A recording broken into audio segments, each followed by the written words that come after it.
day, and you started with 80 in your buffer, how many parts need to be prepped each day? You said 65 a day? Or Yeah. 65. So yeah, logically you're prepping what the booth's getting done. Now, there is some exceptions to that. This is where judgment is very critical. We have a buffer range. Why do we have a buffer range? Why isn't it a set number? Because sometimes you get more done than others. What if the next day the main finisher wants to do 80 parts? Then he has some. Your buffer needs to be bigger, proportionally. What if the door order shows up with 85 parts? Yeah. Remember, the 65 is the bare minimum. If they do 80, then you need to replenish that. You need to replenish that, but we're also proactive. So we're trying to look ahead. Can we do 80 the next day? Maybe we prep more now, so we're not having to be as reactive before. We have 2 new days. So, what is priority 2 protecting? Buffer. Priority 1, Jim's got it. By making sure we hit priority 2 of building up our buffer, we're ensuring priority 1 can be hit the next day. So we're on priority 2. The buffer needs at least 65 parts because that's what they started this day. What do? We get to sanding. We need to look at the Trello board. Where's our Trello board? If you have your phone, pull it up. Let's go into here. Okay. Still pull it up on your phones. They should. No, 'Cause we're about it's- to do that. It's in the Ashby team, isn't it? Yeah, but a lot of people aren't signed. Okay. We'll get them access then shortly. We'll have access soon.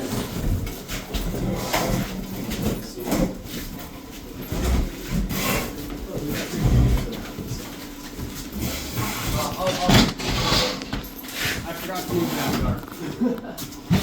So yeah, let me clarify. Everyone will need access to this board on their phone. The reason why is you're going to be expected We'll do that next. to move the card that you work on. Okay? Reasons why is because we want to know who's working on stuff. If you just move it on the computer, it just shows Ashby's cabinetry moved it. So if there was a problem with that card later on, we don't know who to come and train or help fix. If you move it on your phone, we know that you did this work.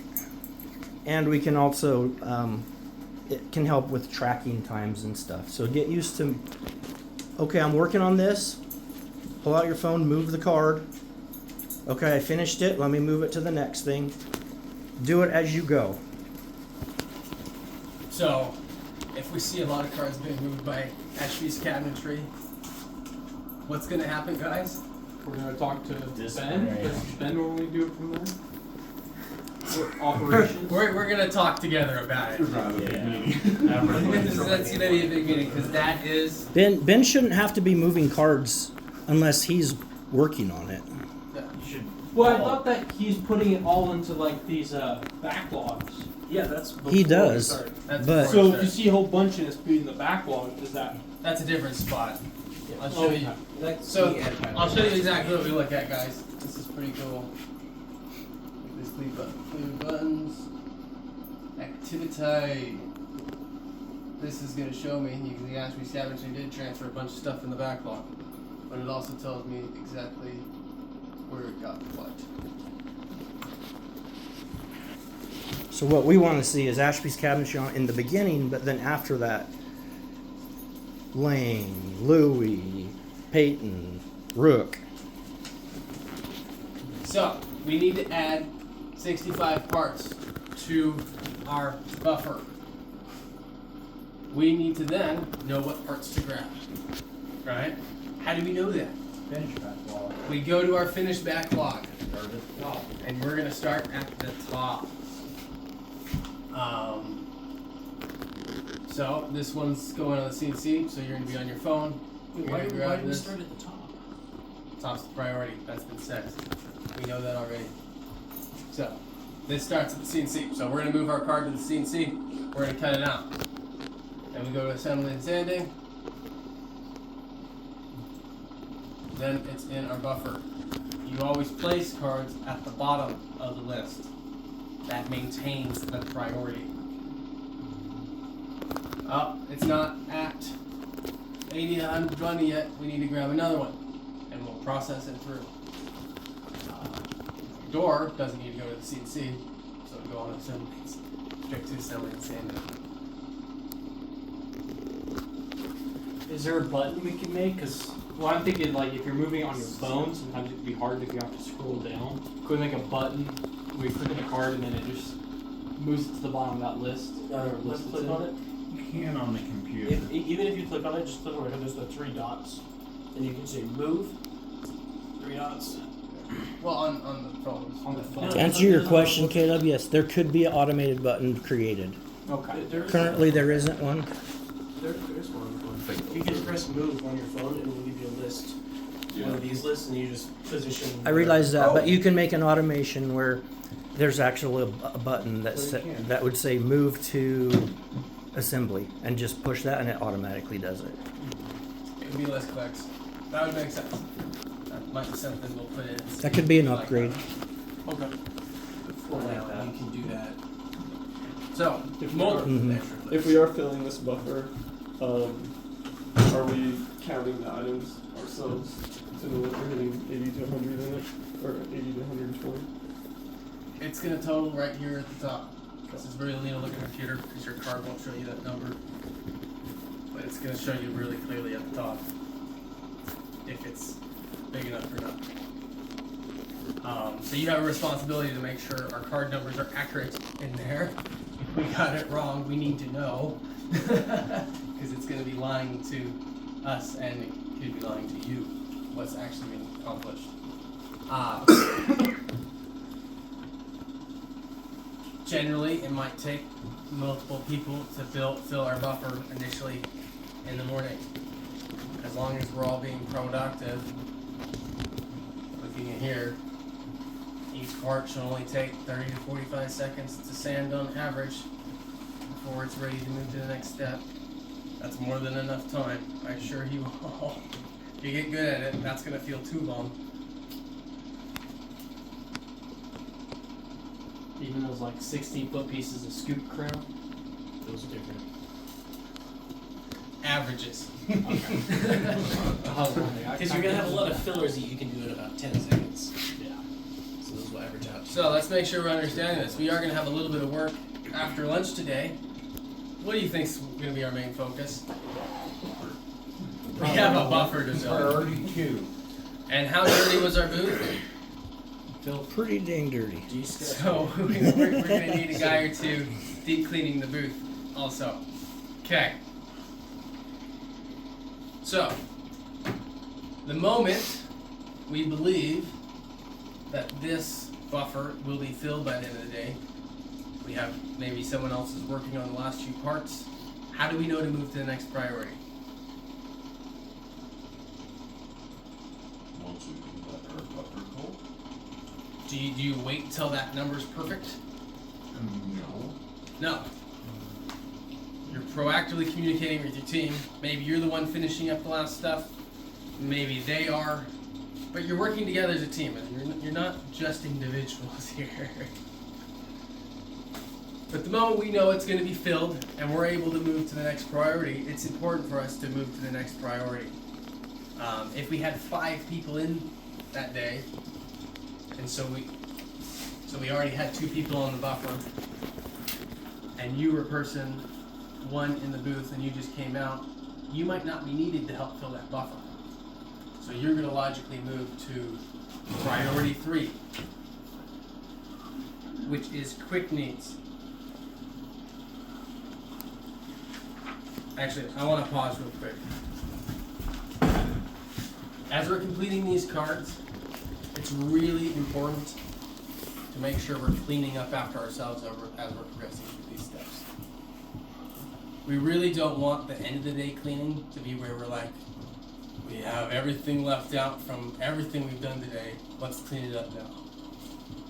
If you've finished assembly and sanding and you're not going to be going back to it, or you're not going to be going back to it immediately, take that at a time, clean up that area that you used, then progress into setting up your buffer. Is that understood? I'd really encourage you to leave it a little better than you found it. If we all have that attitude, pretty soon the shop will just be gleaming with time. Get walls finished. It's the same thing. You notice in our shop there's not a big stack of trim, random trim there. I wanted to set up the shop how it should look at the end of the day and throughout the day. So if you built an assembly and you have leftover trim, you need to find, can it go back into the trim pile because it's a useful piece, or is it firewood? And each of you are expected to be able to make that judgment. But we're not leaving it in the shop to collect dust and to never get used.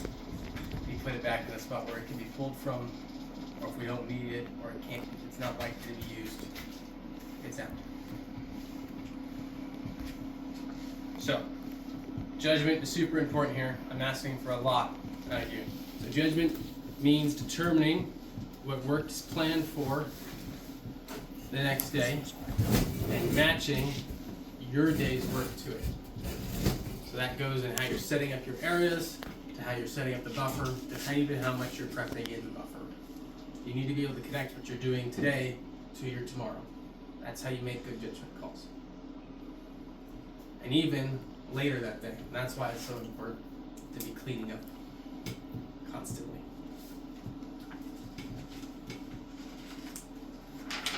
Okay. So, expectations here. You can see this board is color coded. Anyone wonder what all these colors are? Priority. So we have priority boxes. These ones are in an orange. I think that's orange. Or red. Salmon. Pink. Yeah, or pink. Depending Something on the like screen that. you're looking at, though, It's, some shade of red or pink. yeah, it's a color. Red on my phone. Looks pink on the These boxes, the CNC and assembly, are gray. Gray is a strong trigger for all of us. I want to teach you all what gray means. Gray means it's empty by the end of the day. There should be nothing in those columns by the time we all leave. So if you started something and you're sanding it or assembling it, that is a commitment to get it into our buffer before you leave. It's important for our manufacturing flow to pull itself into that next step. If stuff gets caught in, let's say the assembly, you have your half-made mantle, what's the likelihood of damage happening to it? Very high. It's just doubled. What's the likelihood of you being able to get back to it? Not very good. Especially for the third It's guy. kind of poor because you're starting in priority 1 again. Now you gotta hope to get back over there. You don't know that. So your best option is, and this is where once again you gotta be looking ahead. Am I grabbing the right amount of work that I can commit that it'll be made into the buffer? So that's a strong commitment, these gray boxes. So, the expectations here are no half-done parts at the end of the day. Half-done work is a failure of expectation. Anything in these gray columns is half-done work. What if the next card that I look at, I'm like, that's going to take me 3 hours to do, and there's only an hour and a half left of work. What if you put 2 guys on it? Bingo. You might have a team member. You go to this. Hey, Rook, I got this card coming up. I noticed that you're almost done with yours. Do you think that together we could get this done before the day ends? Rook's like, totally, man. Okay. It's already 11 though. So. That's your ambition. Is to find a strategy to make sure that if you're looking at the card, I can't do that myself. Form a strategy to make sure it can be done. Teamwork makes the dream work. Yep. Exactly. Some of these cards are bigger amounts, some of them smaller amounts. Tyler and Ben, I'm helping with it right now, are strategically making the cards a certain size. to ensure this can happen every time. Are we doing a training on the process of doing that too? Process of doing what? Getting everything like ready for the backlogs, I guess, and put into things, or is that just That's just going to be for Tyler and Ben right now. This team, we're focusing on following this process like a glove. So, let's see. Did I ask this question already? How do we know priority 2 is covered and that we should move to the next task? What's buffers complete? You have confidence that the buffer will be complete. Mm-hmm. Yeah. Once we have confidence, by the end of the day, the buffer will contain 120 parts. At that point, individuals can begin moving to the next priority. We can only know this through, I listed 3 things: coordination, ownership. You gotta own that 80 to 120 parts in our buffer, and working as a team. Kind of like Josh said, some of these sections you're going to need help to make sure we get this through. So, next step. Priority 3, quick needs. Everybody's favorite.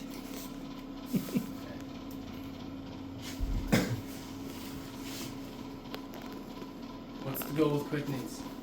Done in a day, 1 day turnaround. Our goal is 1 day turnaround. So wherever this quick need needs to go, and you're the one who started that card, you're committing to help make that a 1 day turnaround on that card. So what if you can't do that quick need, and you've made it to quick needs, and it's at the top of the list? well, you can't do it? Yeah, you don't know how to do it. That's real. Ask for help. This is the time to learn how to do it. We can't put it off any longer. You could say, "Hey Rook, I notice you're almost done sanding. I'm gonna have to do this quick need. I don't have a clue how to do it. Can I help you finish sanding and then you come help me do this quick need?" Rook's like, "Yeah, rock on, man. We can do it."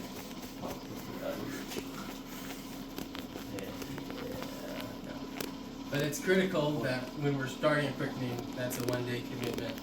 Our goal is to empty out this column every single day.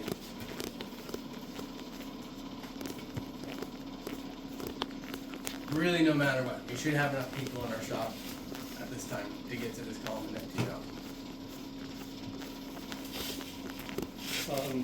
One thing I think that has been kind of lost, are we bringing back pink label The pink paper for Pink paper for quick needs. for quick needs, labeling them as they move through the process? Yeah. But once again, it should be at the end of the process, at the end of the day, with the pink label there. So if it's in the booth, whoever's fallen person 1 knows where to package it to. If it's not a booth product, it's built ready to go in the quick needs area at the end of the day with the label on it. Because the installers need to know what it is. And the installers have a strategy too.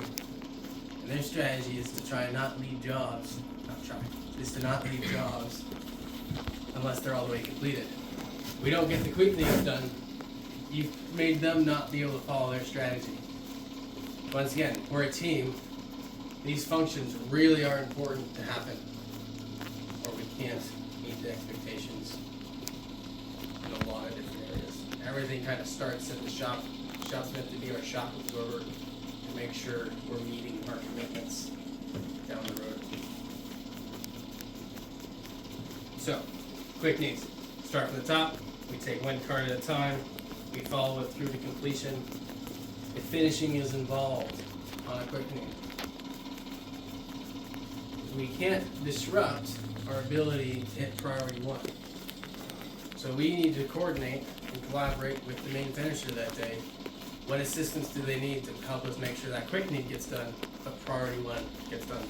So that could require stepping in and assisting in the booth work for a bit, so that your quick need can get processed through. Maybe they'll look at it and be like, oh yeah, I can do that right after this. It's gonna be a variable there. What if they say, the finisher says, "Yeah, I'll take care of that." Then is the person that brought it to him then free of that responsibility? They still need to make sure that it's getting done. Responsibility or accountability? Accountable. That's, yeah. Because there is a difference. You passed on the responsibility, but you're still accountable for it. Yeah. So You what still, would that at the end look of the day, like? need to make sure that quick needs done. Go ahead up and supervise, make sure it gets done. That'd be like Ben comes to Rook. Rook's finishing. Ben says, Rook, do you think you could work this into your system? Rook's like, yeah, totally, man. Ben says, what time will it be done, Rook? 1:30, man. What else? He said, okay, I'll be back at 1:30 to pick it up. So there's, Work sounded high. again, I was gonna Ben, say, Ben maintains accountability for that card because he took it. He is finishing. Rook's now responsible to help. Yeah. But the key thing there is Josh gave you great language there. If you're accountable for that card, you need to ask for a commitment on when it can be done by, so you know when to check back in. If you never ask for it, what happens? Doesn't get done.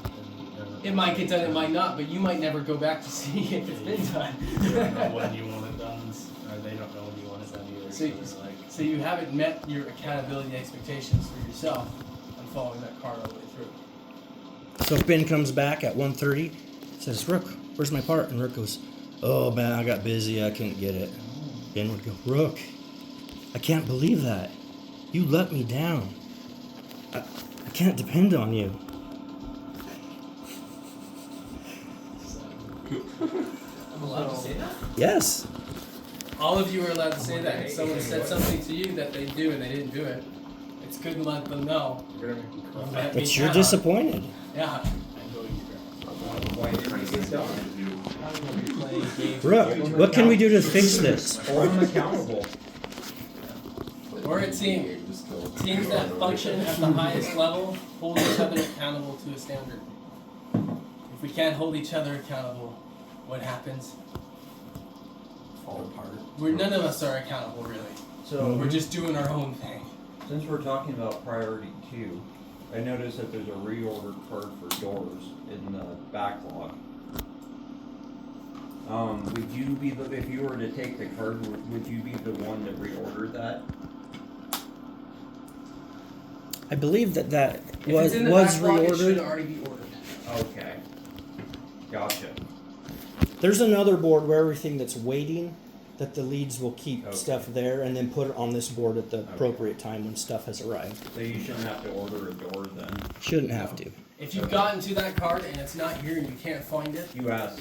then that's an awesome trigger to help us track it You down. asked. So that Your card right leader. there has available written on that. Oh, okay. I didn't see that. It's here. Okay. Great question, Okay. Jim. And it's also in the booth already. Okay. I was pretending. So So, Yeah. that's in the if we wrong have a column if we have a then. quick need and it's a reorder, is that gonna be put in the backlog board until it's available? So I need to work with the support team on that. This is Work out the nitty gritty a nitty-gritty details. detail that I always That's a need to good get question. to. I do see it as a support team's responsibility still to help us make sure when it's in this list, we're able to do it. Okay. So if it's like a reorder door, we wouldn't put this list until we know it's going to be there that day. Until, until. It's our priority to get all the cookings ready. We'll move them from our board to this board where it's available for the shop. So here below. Yes. So for That's example, what I'm Lane, thinking. if you open up that card that's in there now, it has a whole list of stuff. It does. So We what stuck it there. what you'd want to do as a lead is filter that list and say, okay, which ones can the shop do now, and make a card for those, Okay.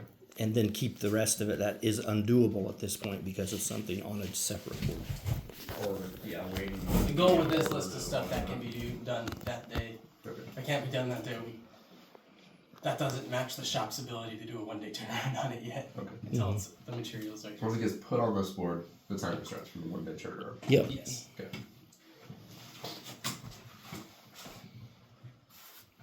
Okay, so that is priority 3. Priority 4. This one's key. So priority 3 is going to take as many people as there is cards to help us get it done. Priority 3. I just wanted to restate that one. Oh. Priority 4 This is a one-person job. There's never a need for more than one person to be on Unless the priority person can't 4. move the trigger. No, This doesn't involve moving triggers. no, it doesn't. This is just putting the boxes ready for the trailer. This is just Oh, getting that's not all the moving. paperwork. Paperwork, wall cleat. I see this one likely being a couple guys, 2, 3 maybe that are trained in how to do this, but it will likely be the same couple doing this all the time. Some people really enjoy this task. I suck at it. So I really don't like to. Huh? Well, then we need to on more often. I guess Josh, yes. I guess Peyton's gonna teach me the ways. So it's literally just like the plans and Yeah, so stuff it's the like plans. We're gonna talk about it now. Let's go through it. So this priority should be only handled by one person in general. For the most part, when we got in the priority 4 and we work through our backlog, it's not gonna take much time to empty this out every single day for what's there. It's just kind of built up right now. What's that? Let somebody double check, maybe like several plug holes, That's what this job is. like double check that person's. No. Okay. So this priority should be only handled by one person. Said that. So the tasks involve printing the multi-prints. If you printed the multi-prints, you need to put them in the labeled box in the staging area. Where's the staging area at? Shipping container. It's in the shipping container. You're gonna label it with the job number and name clearly on the front of that box. Your multi-prints are in there. You need to collect the finished kits. Let me open up one of these ones. A little bit of peppercorn. Finished kit. You're gonna put the color that's listed right there. Who made that? Oopsie! Who made that? I can't see any activity details. They'll go track that down. That one's, So this is a great example. You've gone to this. What do you do? that one's filter.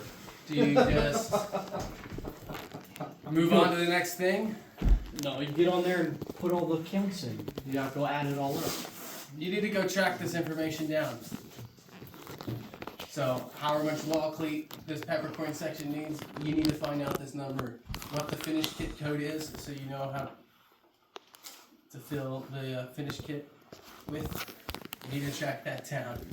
This one was never good. This one doesn't even have a finished kit. Is this a texture? Yeah. Oh. Is that what the XXX means? No, that's not That's a paint, yeah. That's paint.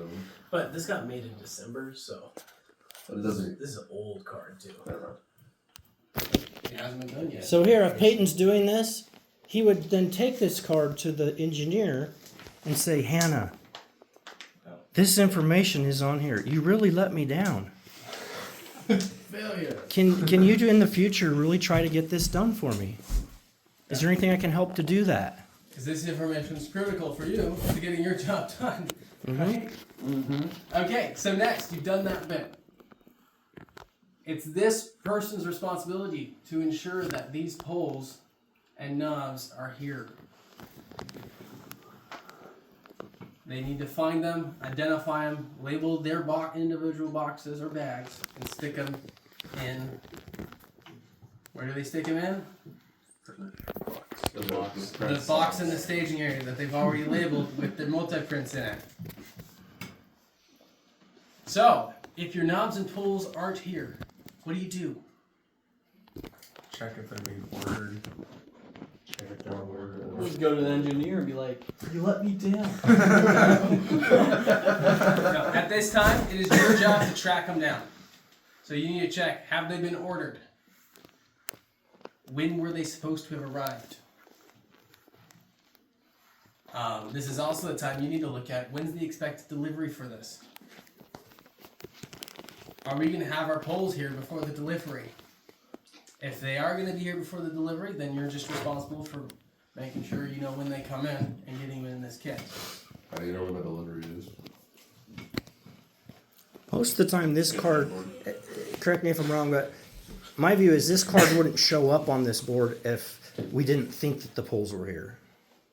Correct. We think the poles are here. Because there's a trigger, there's another card that, okay, these poles came in, triggers this card. Okay, we can now put it on the board because the stuff's here.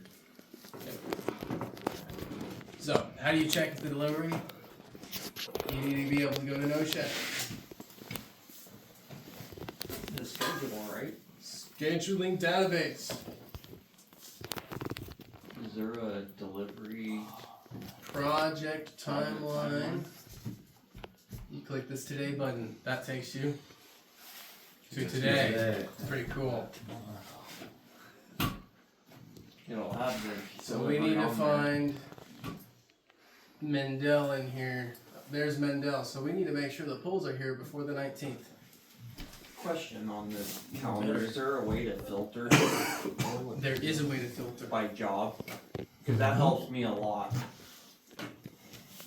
Click Oh. this filter button. It looks the same, it's the same filter button that's in Trello.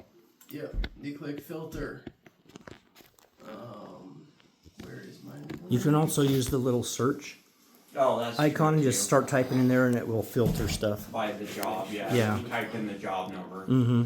Perfect. Project name. That's the one I want. Because I know that helps me a Looking for lot. project name. Because there's a lot of You information can there type and in it's what's Mendel's number? due to disability, it's hard to 1757. discern. Yeah. There's That's your Mendel. perfect. Just throw it right here.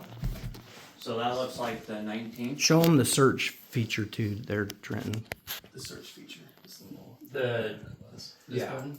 So you can Yeah. also do the same thing. Let's jump onto a different one. perfect, Click this. fantastic. 1757. Oh, thing sweet. There you go. And there's your Mendel. You can see the shop when we built it. That's probably just. Which one's probably the easiest one here? So you have like 2 weeks. So yeah, we need to make sure those poles are here. Oh, all job install, okay. Because the goal and the important part about this step, and if you're the person responsible on it, you are now fully accountable for poles being here before the install happens. Why is that? Tyler, what happens when poles aren't installed? Oh, that sets install back a lot. Sets in- Pretty much adds an extra day install. You just add a whole extra day to an install. That's a big responsibility. So, if the poles aren't here, and they should have been, generally you need to identify what vendor they were ordered from, and you need to make a phone call. We have to call the vendor and be like, hey, Not where's a our text, pole? not an email, a phone call. You can even hit that little record function on your phone so you can record it for later reference. So, I put together a simulated vendor phone call to show you how easy this is. We don't need to overthink it. I don't like making phone calls. This is an easy phone call to make. You call the vendor. So, let's say we're calling Rugby. We're going to state our Peyton's name our guy. and company, right? Yes. So, if it's me, I'm saying, hello, this is Trenton with Ashby's Cabinetry. That way they know who you're talking to. That's important to do when you answer the phone. I know it's easy if you get comfortable calling your friends to just say, hey, they need to know who you are. They don't know, okay? Then you are saying what you're calling for. All of our orders have a PO on it, so we're going to give them the PO. So you need to know what the PO is. What's going to be the PO for this one? 1757. 1757 Riverwalk 33. Wanted to always be the job name. Yeah, it's always the number and job name. So that's easy. So, hi. This is Trenton with Ashby's Cabinetry. I'm calling to confirm a purchase order. I put in here my example for 1776 Walker. Why are you yelling at me? It appears that I don't have the pole hardware for that one yet. Do you know when it will arrive? Okay. They're going to give you a time. Maybe they're going to say, hey, I'm going to have to call back. You're like, okay, thank you. So what do you need to be able to do now? She asked what time, so that you kind of commit them to a time, just in case they don't call you back, but then you can call them again. Exactly. You need to commit them to something. Our vendors are all pretty good, but sometimes they get busy too. Stuff's always can fall through the cracks. So it's our opportunity here to avoid that. So they either call you back, you call them back, you get the lead time. The lead time fits before the 19th. You're good. You need to set a reminder for yourself when they're supposed to arrive so you can be ready to track those down the moment they arrive. A lot of times ask them, when should I call you back if I don't hear from you? That's a good question. That way they know that if they don't get back to me, I'm going to be calling them. I mean, well, not only I will that, find but you. remind I'll find where you people do forget. If those poles aren't going to be here before delivery, what do you do? Let everybody know. You go call the builder and be like, hey, just so you know, No, jump the gun on our poles. we're not there yet.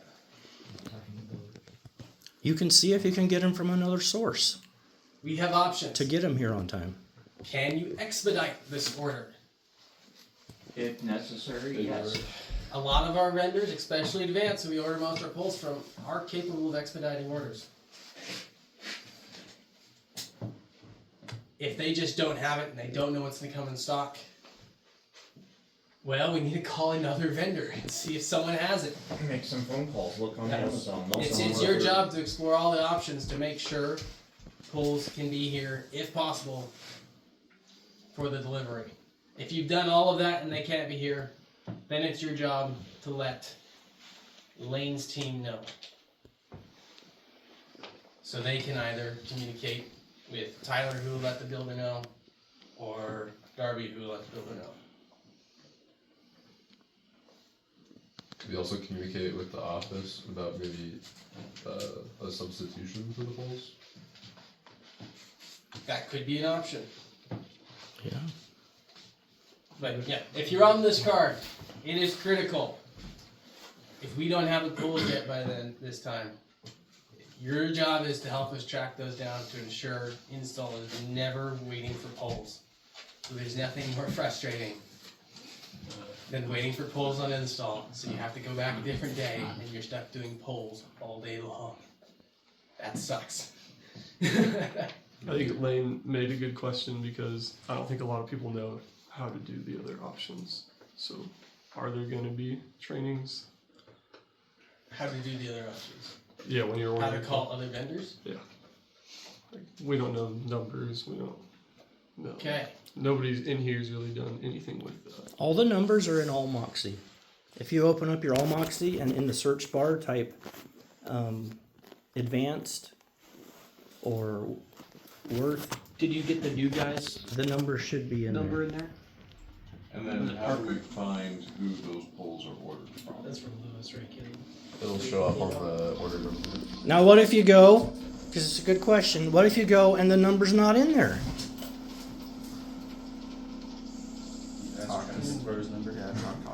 A lot of times you You go to track it down, Yeah. and then you make sure it gets put in there. You're not clocked in. Logically, I forgot to log in. That's something.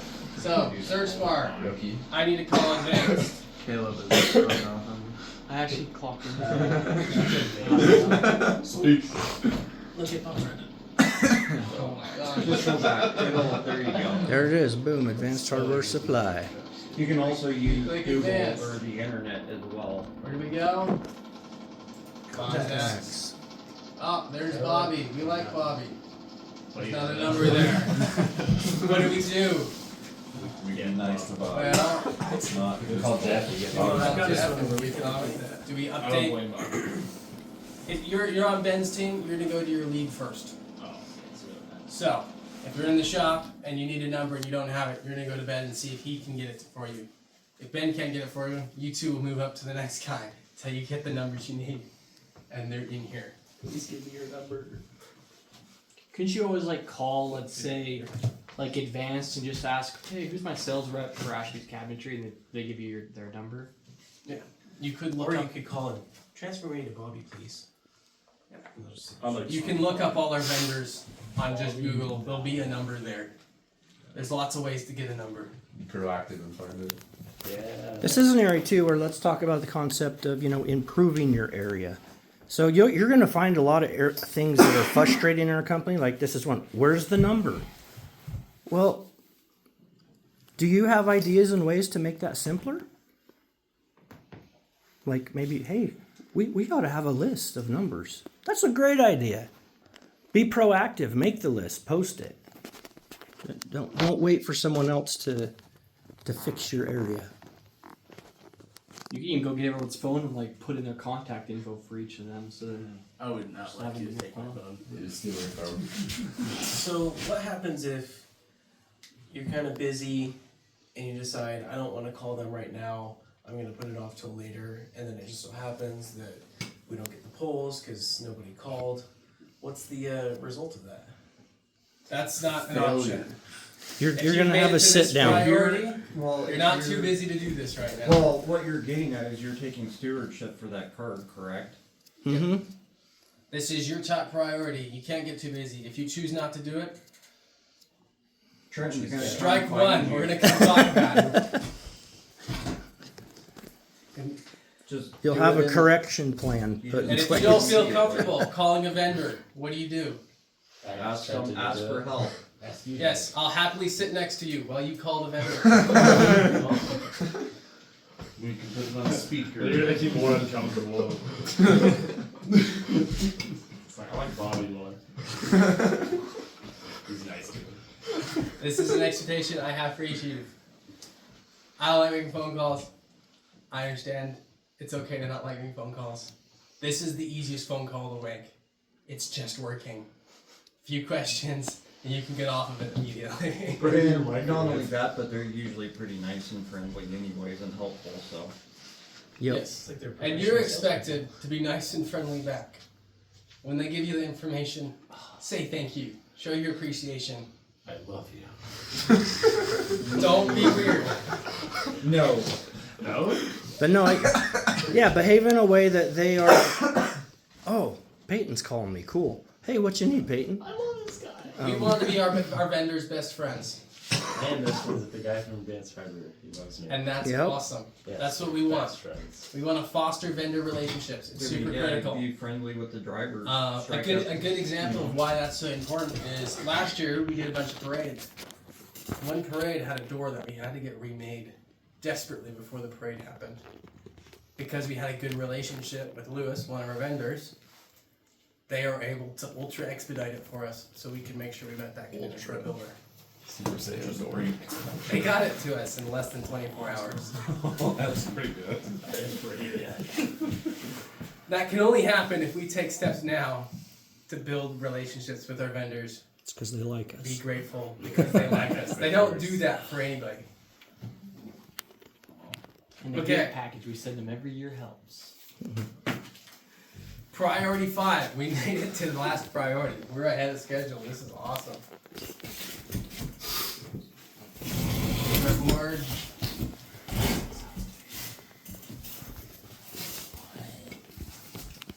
Priority 5 is the box buffer. And you be very clear here. The buffer. Building is after priority 5. So, if you've made it to priority 5, when do you know you've made it to priority 5? All the other priorities are covered. Yeah. When all the other priorities are covered, you're confident they're being completed, you're the next individual, you're in priority 5. So priority 5 can take as many people as we have left. If everyone's covered all the priorities, we've made our way all the way here. So it could be 3 people, it could be 1 person. Logically, if we're getting more people in from the support team or the install team at times, we're going to end up with more people at the end in priority 5.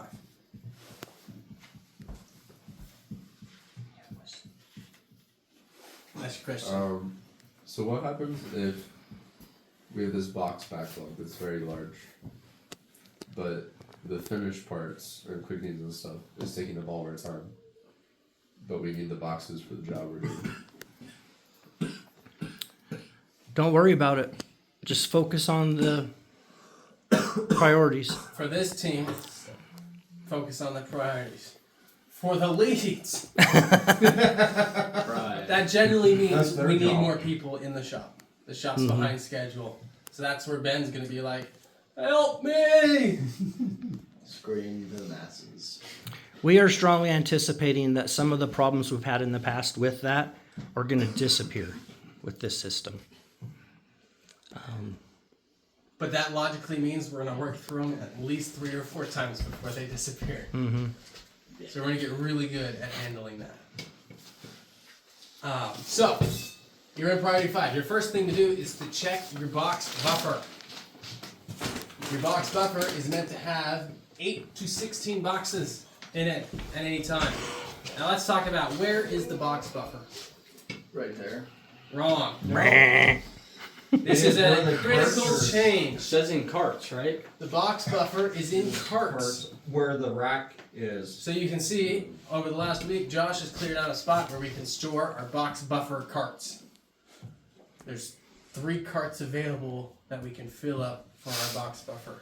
In general, and this will be set by Ben and Tyler on how much should be in the box buffer. But on our most weeks, it's going to be somewhere between 8 and 16. There might be a strategic call to push that up another 8 and have 24. But that'll be between Tyler making that call. Yes, Peyton. What are we doing with those then? Like the old box buffers? We're going to talk about that. We're getting there.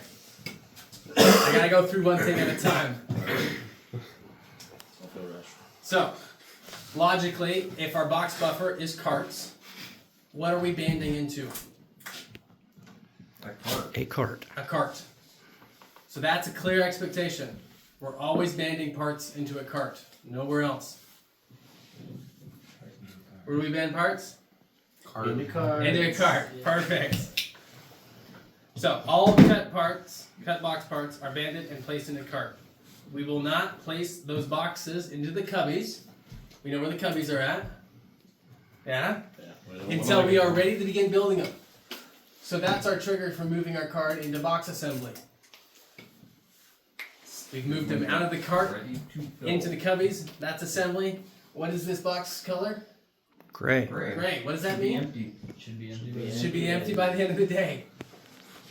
Has to be empty by the end of the day. Yes. There is no. That's a commitment.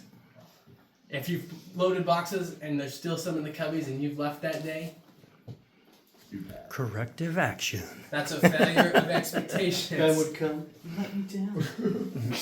Yep. Failure. So, let me repeat this one more time. I really want this to stick. This is a change in behavior I expect out of each of us. Banded cabinet parts stay on the cart.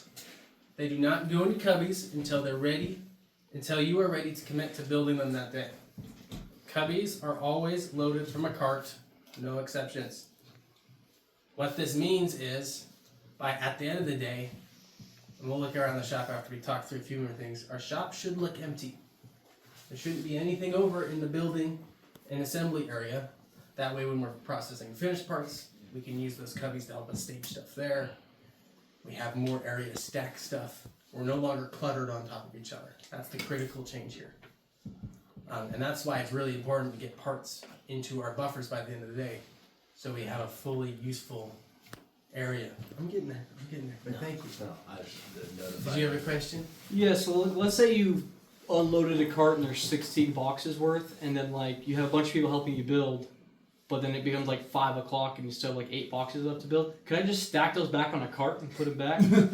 No, they have to be built that day. Because that would still be in If it's grade 5 level. o'clock and you've done everything you can, you have 3 other guys helping, at that time I would take them off and put them in a cart and notify Ben so we can talk about it in the morning and identify why. Where did our planning go wrong? Our job is to be a full steward and proactive. We should have been able to look ahead, and we've loaded way too many boxes somehow. And if you got to that point where it's 5 o'clock and there's still 8 boxes out of 16, your math was very wrong. Yes. The other thing you can do in that circumstance We started at is load, 4:30. say, load 3 boxes at a time, or however many you think you. Well, you just load a few at a time. And you can always load more. So, I'm going to repeat this one more time. The carts, that's our staging, that is the buffer. The cubbies show our commitment to the work done that day. This reinforces the pull system. We don't want to be starting to cut in our CNC unless we're actively pulling work. So this introduces the question, when do we know to cut versus build? assume once the buffer hits its max is when you start to build, right? So if building drops you below the minimum amount of 8, Then you cut. then you need to cut first. So grabbing, if we had, like right now we have 1, So we need to cut first. We don't build. All gray columns should be empty at the end of the day. So that's the same thing. If we grab something in the CNC, we need the edge band into the buffer, into those carts, put in the right area at the end of the day. Another thing I want to emphasize, we talked about this a little bit, don't leave your team member finishing work alone. There's nothing worse than being the one guy left in the shop because you've made this commitment and you've seen everyone else leave you. Your team has let you down at that point. Mm-hmm. Don't let your team down. Never do you. Even if the cards you committed to are done, you are expected to support your team members. So all the commitments we've made through the day are done. Now, what if you go get a circumstance where, you know, Tyler has pulled a card and it has 8 boxes and he pulled the card at like 12 o'clock and it's now, you get back and it's, you know, 4 o'clock and Tyler still has 4 boxes to go because he, you know how he is so chatty. And he just gets busy chatting and loses track of time. So he can hold the thing. Encourage her to work faster. What dialogue would you want to say to Tyler? You did this to yourself. You brought this upon yourself. That is wrong. I will help you this time, but next time I would say, Tyler, You let me down. I'm going to stay and help you with this, but you really let me down. I mean, you got to pull your weight. 4 boxes in 3 hours? That's just not acceptable. You got to step it up, man. Is there anything I can do to help you with your technique to improve? Besides bringing the kettle blood? He's like, yeah, you can get me a gun that works. He's like spending time fixing all the guns the whole time. Okay, so again, hold your teammates accountable. Hold your teammates accountable. Josh gave you some really clear action words that we all can use. You let me down. It's important to let them know the expectations haven't been met. You want to understand why. What happened? And then what can you do to help them? We don't want to leave our team members hanging. If they need help, then we need to be ready to be helping them. By holding someone accountable, you're also putting accountability on your shoulders to help that individual. We are a team. None of us are perfect. That's what's awesome. If we were all perfect, that would suck. There shan't be an I in team.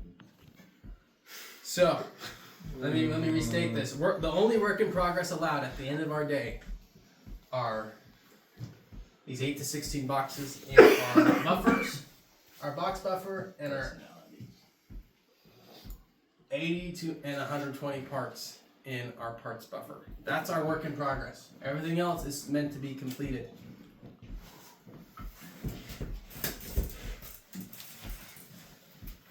Boxes, just like our parts, are staged onto a cart. When we're banding, we want to be looking ahead. What's the easiest way to load this cart into the cubbies? Load your cart in a way that it's easy to grab and load into cubbies. Once that's done, label that cart so we know what boxes are in there. We don't want to be stuck looking at the stickers on them. Oh, that's one's this. And smashing your fingers. Spend the extra time, print out the card, tape it to the cart. If there's 2 rooms on a cart, print out both cards. 30 seconds now can save us. And with a clear divider. Oh yeah, actually. Grab a piece of cardboard or something just so it's very clear as to what job is which. We watched that YouTube video or the One Piece flow for That's a good video. We should watch it. relevant. Here, pull it up for me.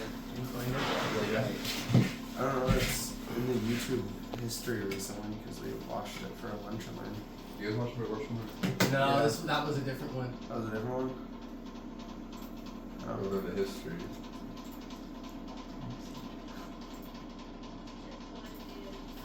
Yeah. I think you might be quite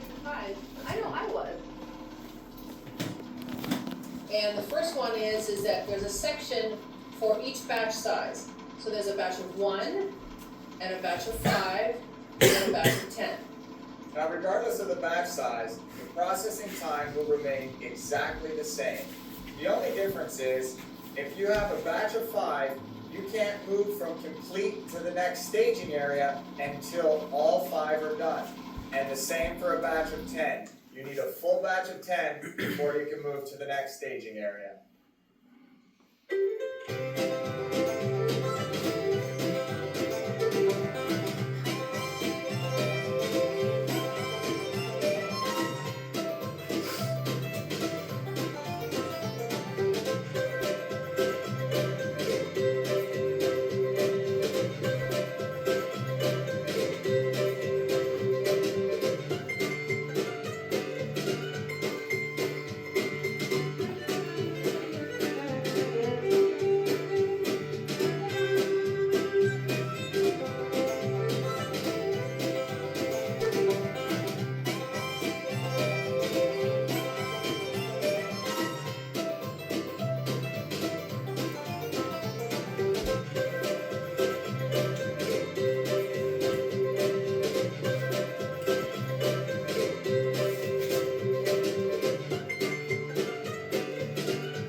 So what do we think of that demo? Is that not crazy or what? To just start having you question, like, how big are our batches right now? And would there be any benefit to reducing them? We will give you a quick warning. Don't run out in the factory and say we have to build everything one at a time. That will be very, very bad. This is just an introduction to single piece flow, and we'll teach you all about it in coming lessons. Okay. So, our board is set up to fit the single piece flow the best for Ashby's cabinetry and how our work processes. So by following these priorities and holding the buffers and pulling work all the way through to it is how you support the best single piece flow, so parts flow naturally through the shop for pulling from the end. So you have like 30 minutes left in the day, and you're like, you have a 30-minute task, and you'd be like, I'm gonna 10-piece flow this one. No, it's just yes. But this requires us looking ahead, especially as we get close to the end of the day. What is the appropriate amount to pull in that I can ensure I pulled it all the way through before the end of the day? Where, like Josh said, these cards are already broken up into appropriate sizes. It's important to work with your team members ahead of time before you've gotten into the pickle of you're at the end of the day and I need help. Have it planned down. But the situation where everyone's like committed to that and we're all stuck helping them, it shouldn't happen too often. It's going to happen a couple times, especially as we're learning it. We're all expected to support each other through it. That means I don't want people leaving unless we're all ready to leave.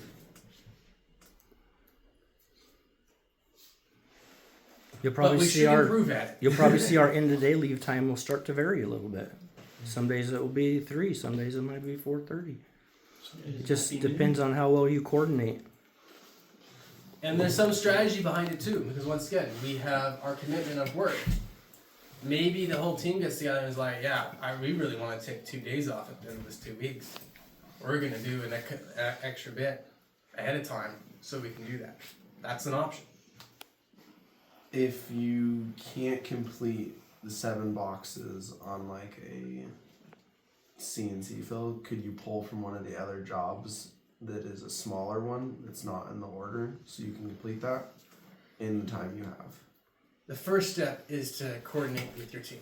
So if you don't feel like you can fit the thing at the top, see if you can get with a team member where you can do that together. If you two can't feel like you can do that, this is your shop lead. He's gonna give you direction. It's awesome. You can discuss and you'll come to a good plan. And you can make a plan on what can be done at that time. Because you do make a very important point. You don't want to overcommit, but it's also important that you don't just like, well, we can't get this done, well, I guess we'll stop today. Yeah. You want to fill in your time productively and effectively. And if you're not sure what to do, your best thing to do at that time is to get with your shop lead. He's here to help you. And he has authority to do some things that, you don't.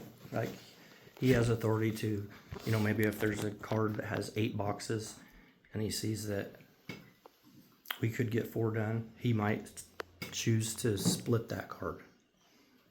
Possibly. Like an entertainment center, you'd be like, well, Yes, but that would be a shop lead decision. You have to go to for that to happen. You can't split a card. Okay. So if we have a job that has like 200 doors, is that split up into 3? That's being pre-split before it's here. Okay. Because that is too many doors to grab in one chunk. Yeah. Okay, so your box buffer is sufficient. Where do you go? You're going to be building boxes. So you identify the card at the top of the box buffer, and you're going to move it into your box assembly. So logically, you're going to take that cart with the corresponding boxes, you bring that cart up next to your cubbies, and you're going to load it. Don't leave your cart off yonder and walk halfway across the shop. Come hither, cart. Bring it up nice and close, so you're not chasing it down. By doing that, by loading the cubbies, you're committing to what? Building boxes. Building those before the end of the day. And moving them into the trailer. Voting, if you notice, load is also a great part. Yeah. By the end of the day, those boxes are to be built and loaded into an assigned trailer.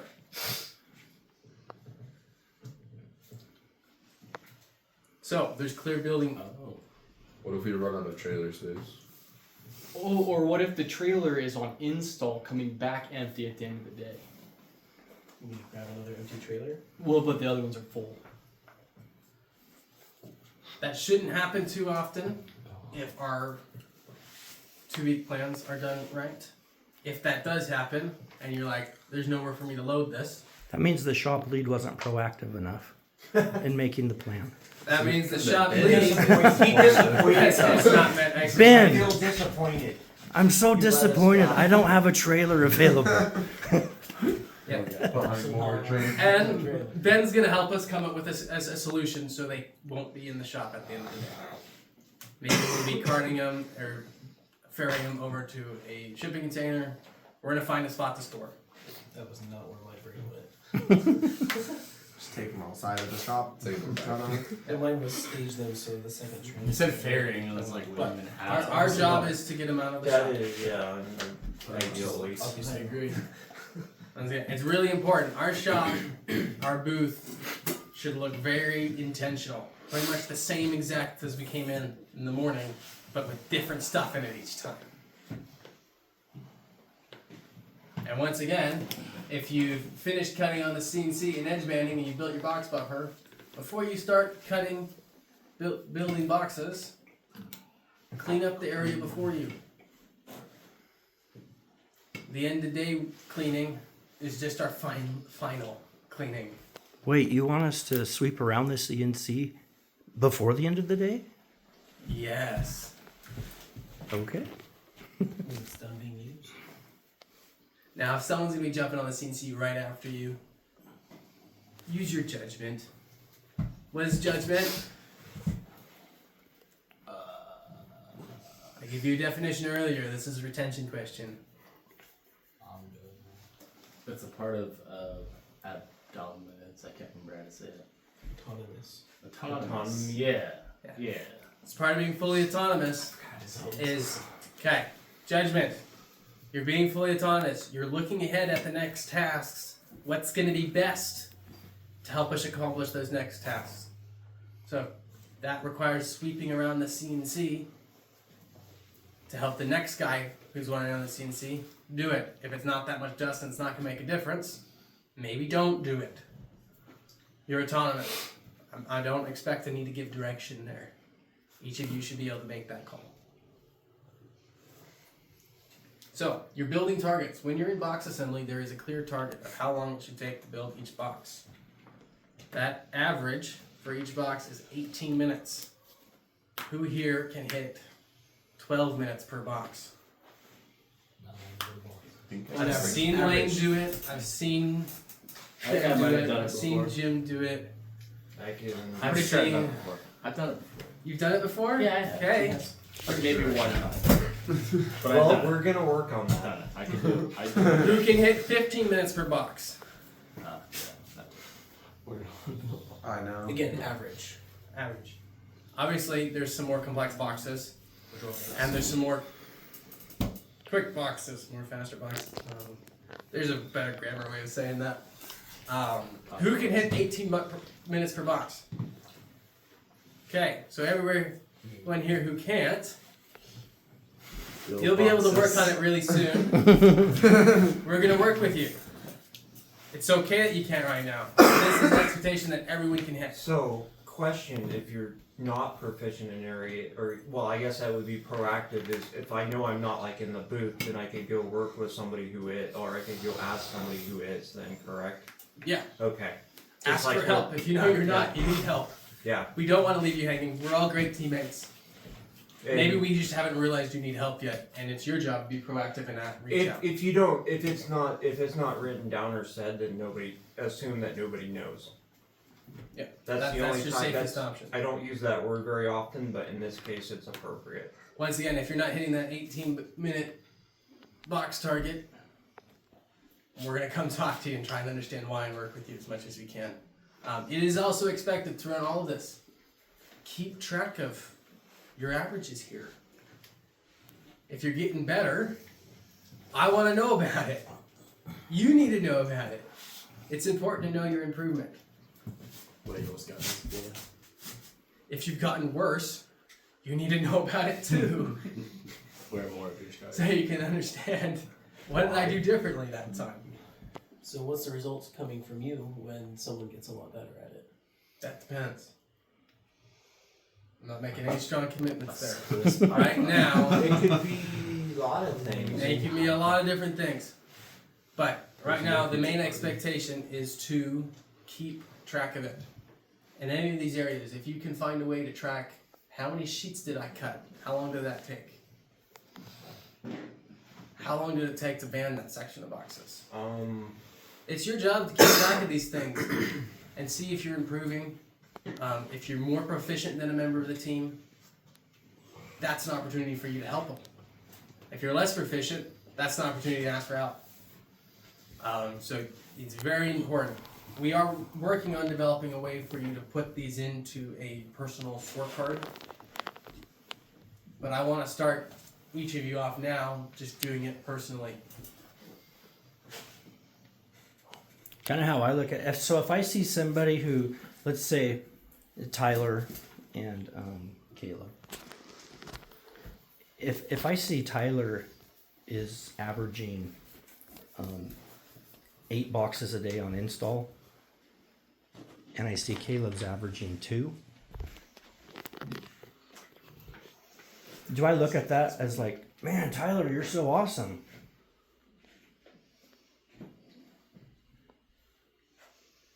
I mean, I'm pleased that he's done that, but what I'm really thinking is, Tyler, why aren't you spending more time helping Caleb? Coaching him, getting him so that, you know, maybe your average is down to now 4 and Caleb's has raised to 4. That's a win. When there's a huge gap, in my mind, how I view it, We're both family. you're trying to be a hero and save the day rather than long-term strategy, proactive, help your teammate improve. And this is an important mindset to lock in. Each of us on our team is only as effective as our weakest team member. Mm-hmm. So help your weakest team member grow. And I also know this, we're all a weakest team member in one area in the shop. The weakest team member is you, somewhere. That's okay. Couldn't tell you. But you're also probably one of the strongest team members in a different spot. My weakest area in the shop is being diligent at ordering. Hey, me too. I struggle with that.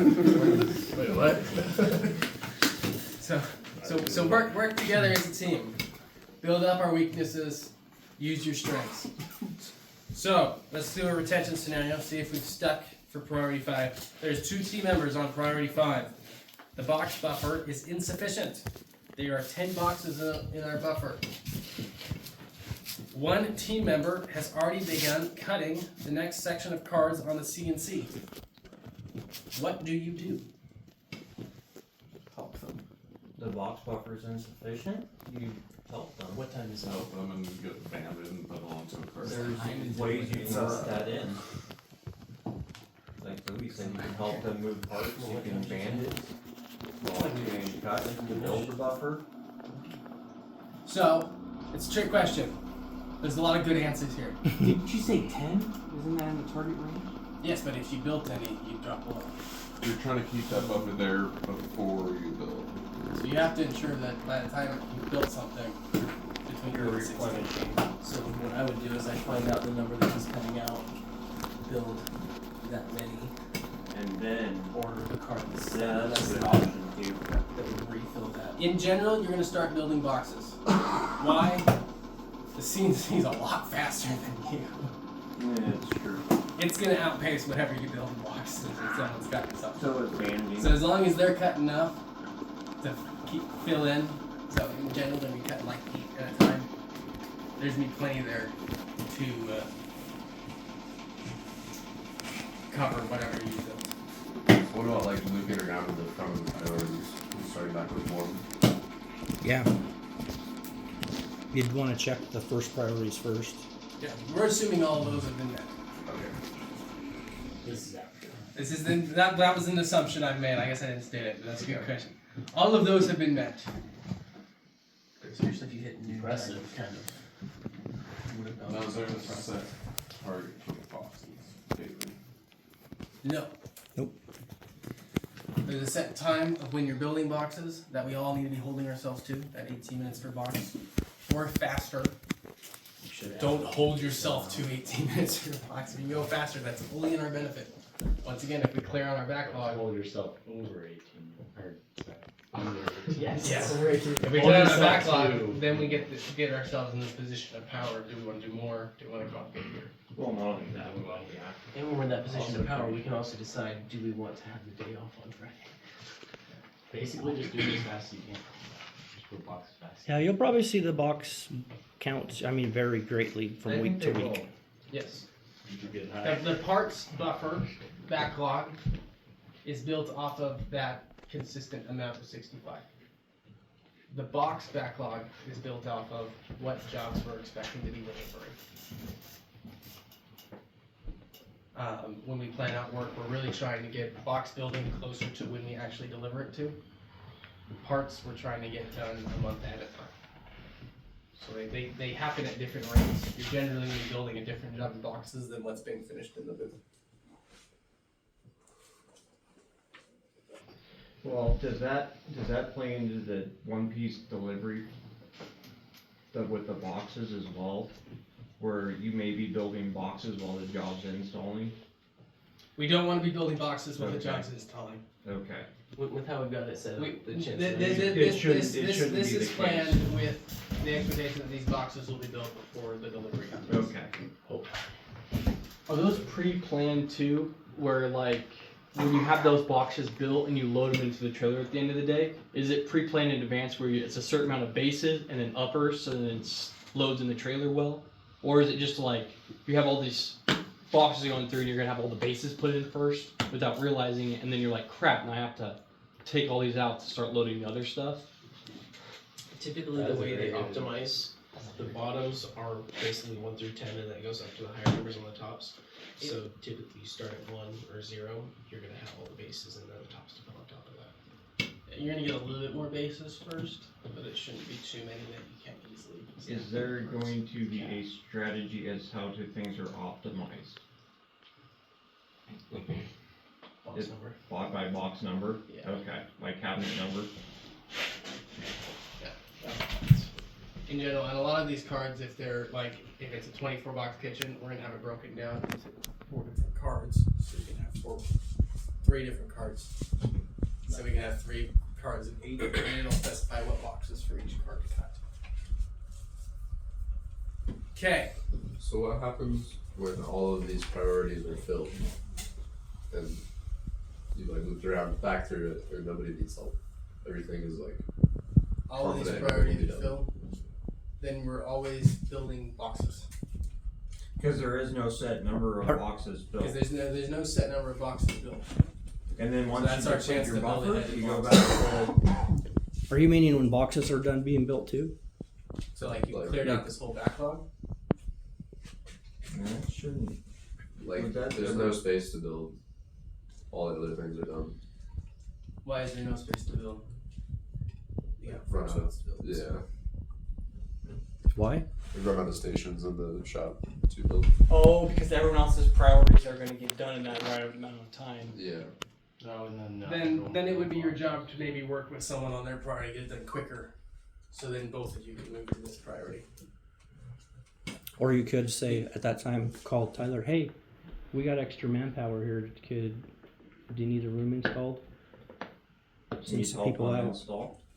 So yeah, you're gonna need to look around for what can I do to make the biggest impact. So does that mean I jump in and help Sam, and then we both build boxes at the end of the day? Does that mean I go help install for the rest of the day? I expect each of you to be fully autonomous. Be looking ahead so you're not in that position before you know it. You should know that this is gonna happen to me before you finish your last task. If you're gonna be running out of stuff you can do. So you can start preparing for what you should do next before you finished it. So how does like rocks and to-dos and machine maintenance, tool maintenance fit into this? I have some ideas there. Within Trello, you can set up cards to automatically pop up every so often. I've thought of like with the edge bender to just set that to automatically have an edge bender card pop up at the top of One of the backlogs. one of the backlogs. And so that would be okay. First thing I to do is service the edge bender, or maybe it's a clean the office card pops up somewhere, or clean the break room. So there's some things we can do there to. But generally it'll to be make time directed for that. through this prioritized flow. And same thing with rocks. That Would- we're pulling this team in. It'd be Would adding another priority help with that?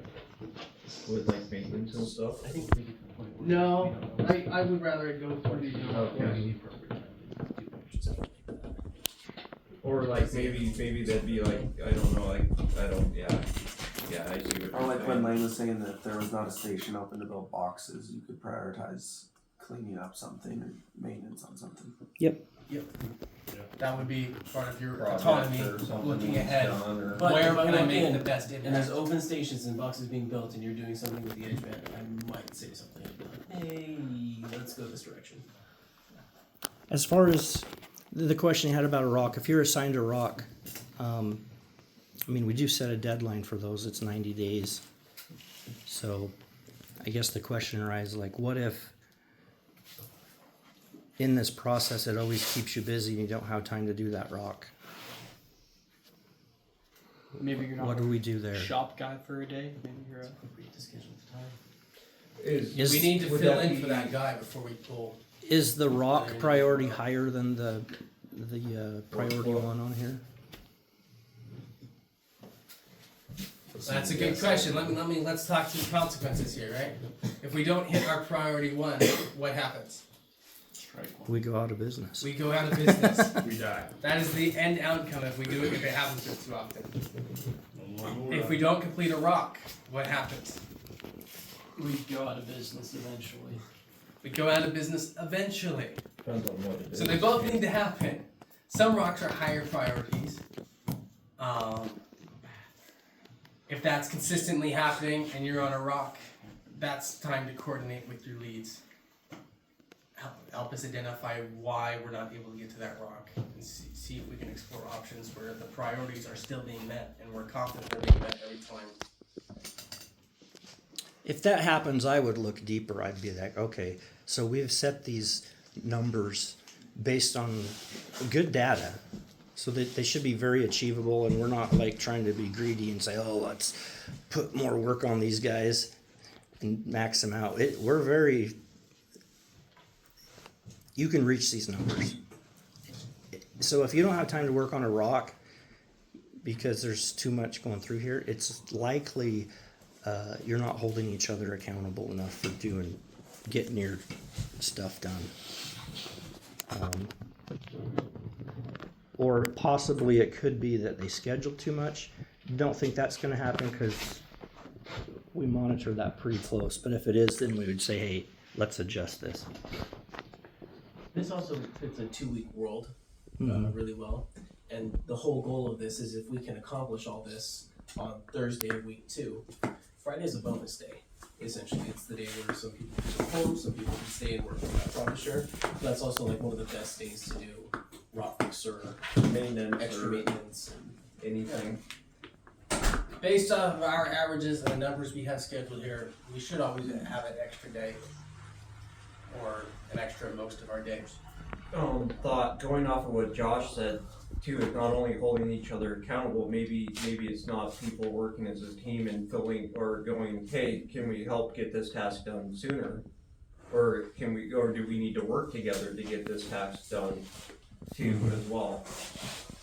Yeah. This flow can make it really easy to work completely independently.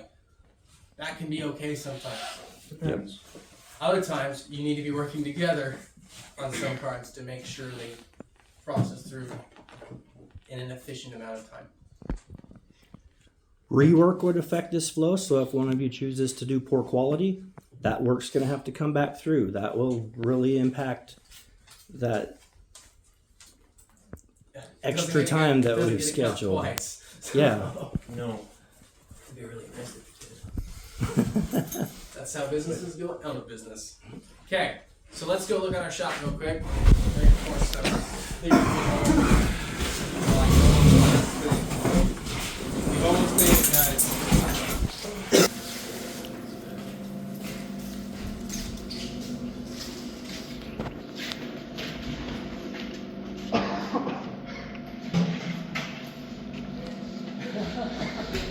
Real quick, while he's here, we got a whole bunch of stuff to set back with it. We want to have you. Yeah, just real quickly. You guys grab Go grab some of that. Cool. Put up here. You work in this area when stuff showed up. What do you do about it? Put it away. Hide it in the corner. It's got to be recorded that we know it got here. Once that's happened, it needs to go into its home. The paperwork go through all How do I make it for those? accounted for it in the first place. I would. That's the responsibility for everyone.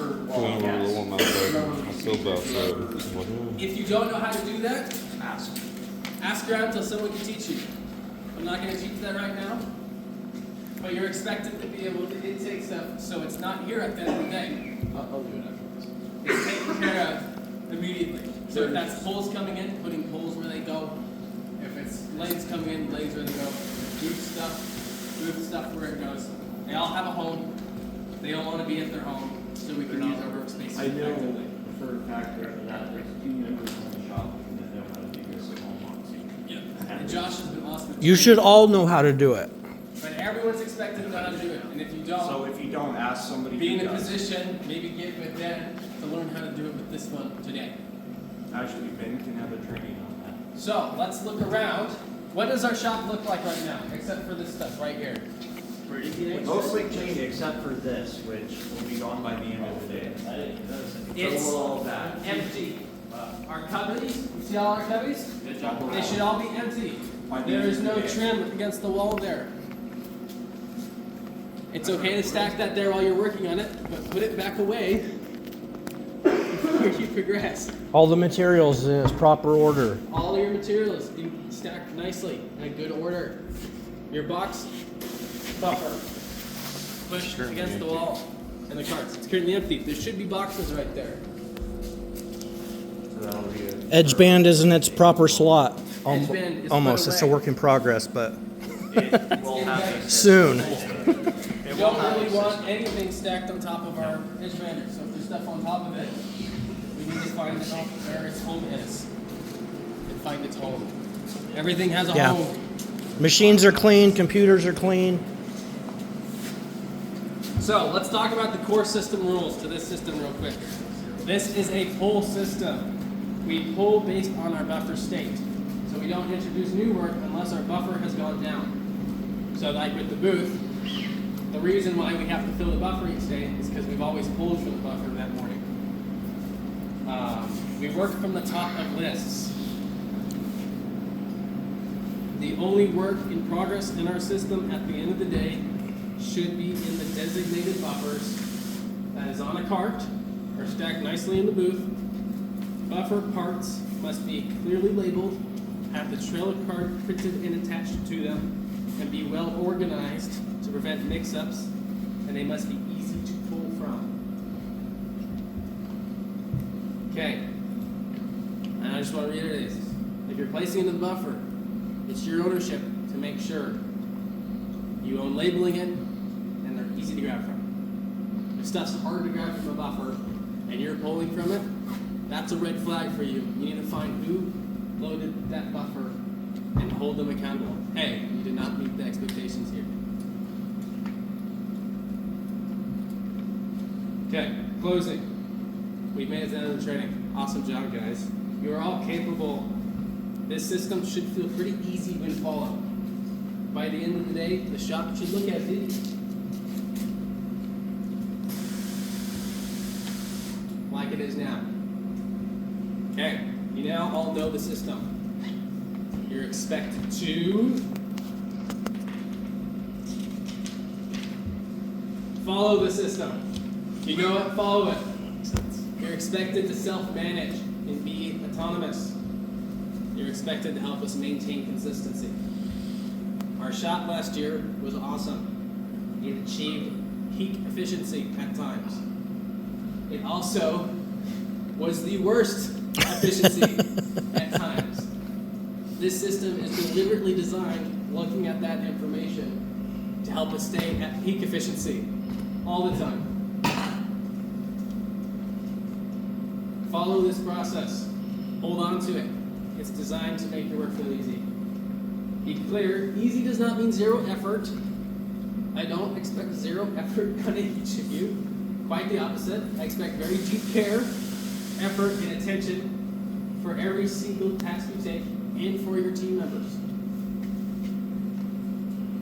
We're going to take those high water marks from last year, those greatest achievements, and systemize them so that excellence isn't our one-time event, but something we're doing every single day. So moving forward, Josh, Tyler, I, Ben, all are going to be supporting and assisting you into following the system, meeting the expectations in each area. I encourage you, if you don't feel like you can meet the expectations right now, come speak with us. Our goal is to work with you. You can do it. You're all awesome. You're here because you have the right values. You are the right people. We're going to be specifically reviewing process adherence, outcome expectations, and your independent deployment. If you struggle initially, you will be coached, but these standards are real. They have to happen for us all to stay in business. They are proven, but so are all of you. So meet them and exceed them. Okay, thank you everybody. I got just a few things to say. So, again, as we're growing,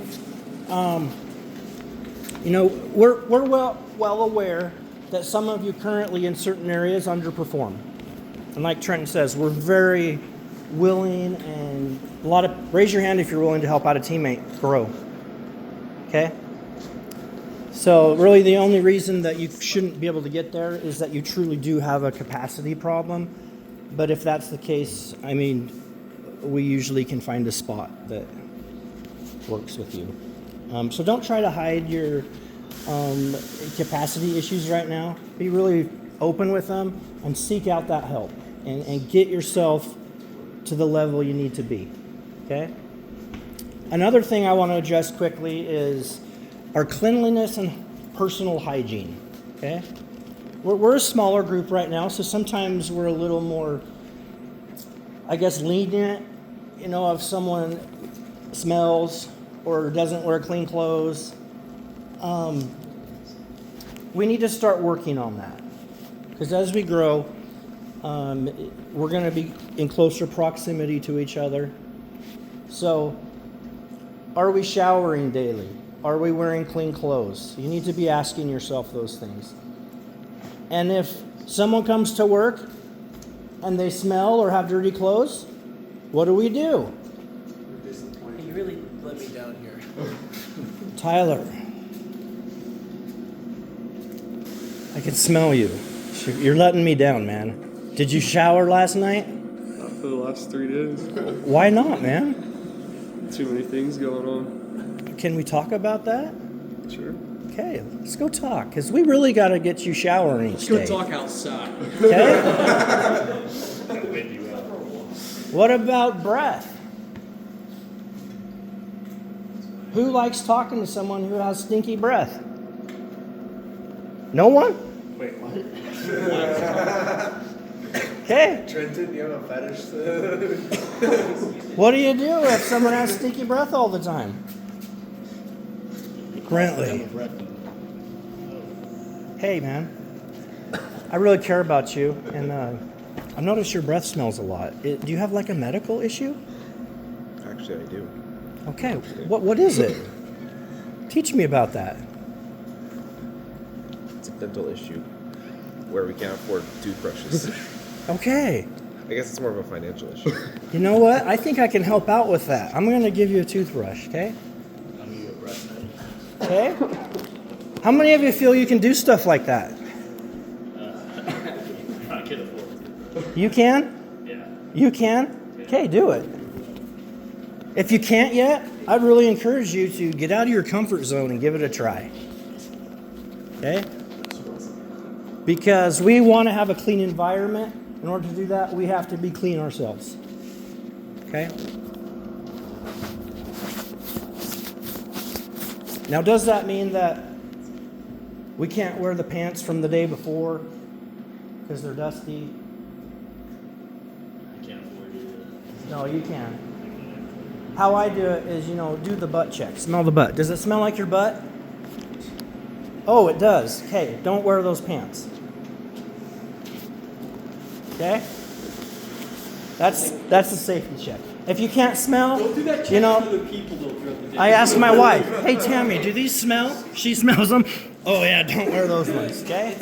Checking with a sibling or a spouse is the best way to really know the truth. Does it smell bad? They will tell you. Okay. Now, if it's the end of the day, you've been sweating hard, working, and you're a little smelly, that's going to happen. But if you show up smelly, or dirty, or not groomed well, what's that going to mean? Corrective action. We'll have a sit down and we'll discuss, okay, what's going on? Do you need help getting a toothbrush? Do you need help getting some new clothes? And we'll work through that, okay?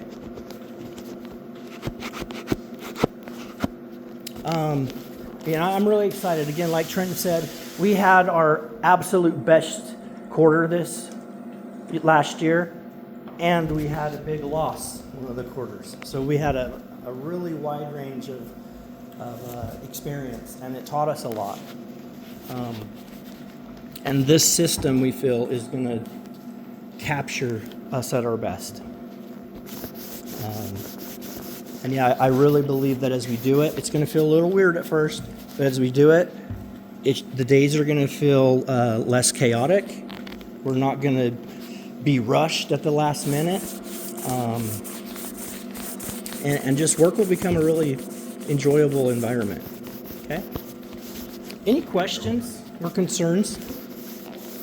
And be honest here.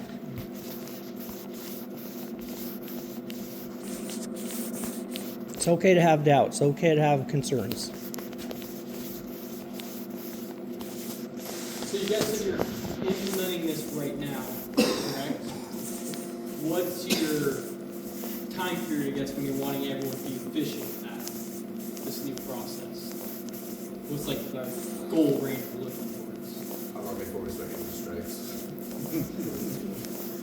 We're going to start working immediately with people to be proficient at this process. A lot of this is strategy stuff. Most of us are already capable of hitting the targets. And as a team, we can do all of that. So today, the rest of the day, we're going to focus on building our buffers to this point they're supposed to be. We're going to get as far along that as we can. The goal is to get all of it, get our booth fully deep cleaned the rest of the day. If we get that done today, then we'll follow our prioritized process. So yeah, we'll do some 5S'ing in the booth. If you forgot what that is, it's up there. Levi's also our And just resident start out 5S. strong. Okay, thank you everybody. What do we do now? Priority 1. Priority 1. Can't do priority 1. We're gonna clean the booth. That's priority 1 for today. Just like Monday, priority 1 is cleaning the booth. It's just Thursday this week. What about when it's Monday? To clean the booth, you got to get the parts out. And the ones that are partially in motion, you'll want to protect those so they don't get dust all over I need 2 them. people that are gonna jump on that. Before that, who knows how to receive orders and who doesn't? I know how to receive. Okay, anyone who doesn't know how to, we can do that really fast. It's gonna be really quick. So, anybody else not know how to receive? Okay, okay. And I just need 2 people to be the booth. It might take 3. 3. It's pretty dirty. I don't know where the score team's actually needed. So, Brendan and I are going to get so I fought with this story last night. you guys can get started. I'll make sure that I remember. Once you feel that it's done, come and get me and I'll come and look and point out if I see anything that I feel needs to be better, or maybe I noticed something you did more than you needed to, and we'll clarify those expectations. And then what's the best way to get like the wall, like the top of the rack and whatnot? So you'll want to have a mask when you're doing this because it does stir up a lot of dust. And you'll want to have the fans going the whole time, and open up, the door so we get a lot of air just flowing that direction. So I always like to start with the dirtiest.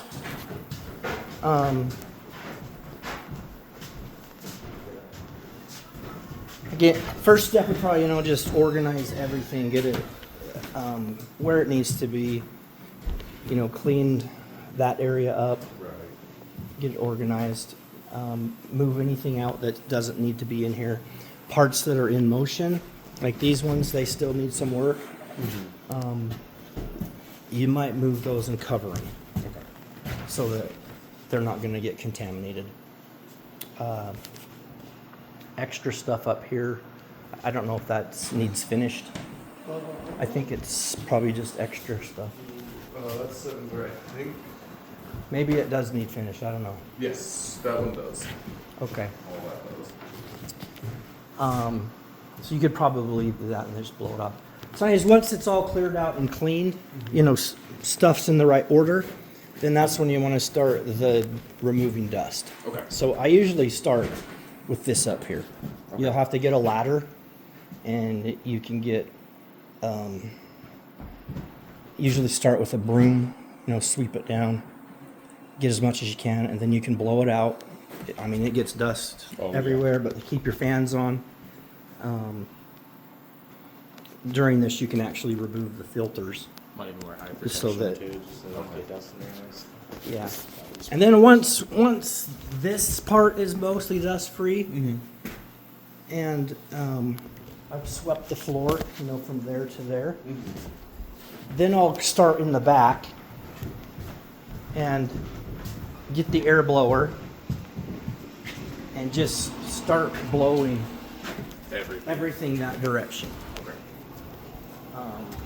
And blow out, the cubbies and